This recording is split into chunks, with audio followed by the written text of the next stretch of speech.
You guys like hot chocolate, right?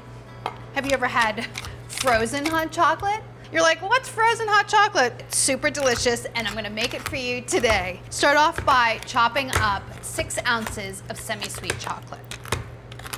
While I'm chopping my chocolate, I'm just gonna start heating my 2 cups of milk just to speed this along a little bit. Because to make your frozen hot chocolate, you actually have to heat your mixture and then freeze it in cubes. You can just go ahead and add your chocolate to the milk.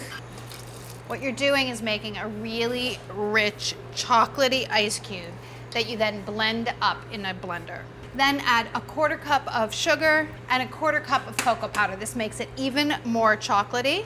This is a Dutch process unsweetened cocoa powder. Don't use like a hot chocolate mix. That's not what you want here. And then whisk everything together. You're just looking to dissolve the sugar, melt the chocolate, and sort of get all the lumps out of the cocoa powder. Basically, everything just needs to combine and heat up a little bit.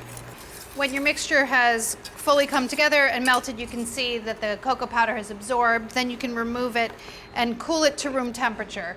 I'm just pouring it back into the measuring cup that I had the milk in and just let it cool. When your mixture is room temperature, then you can transfer it to ice cube trays. This is a great measuring device because then later on when they're frozen, you'll use a certain number of these cubes to make each drink. You could use these ice cubes in like a mocha iced coffee too. That would be delish, right? It makes about 2 ice cube trays worth of ice cubes, so just keep filling. Just get these into the freezer and freeze them until they're completely frozen. It'll take about 4 hours. Frozen cubes. 2 cups of ice goes into your blender. 3/4 of a cup of milk. This is to make 2 drinks. 1 tablespoon of sugar, and then 7 of these cubes. They're a little gooey because they're so rich, but they'll come out. You can run them under a little bit of water, then blend.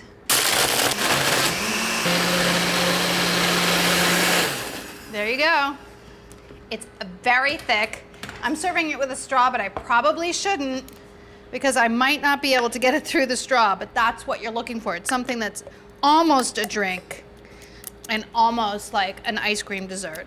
So thick and rich. How about a little whipped cream on top? Chocolate shavings. Does the straw work? Let's see. It does, and it is fantastic. I might not have known what frozen hot chocolate was a little while ago, but I sure do now, and it is delish. Cheers.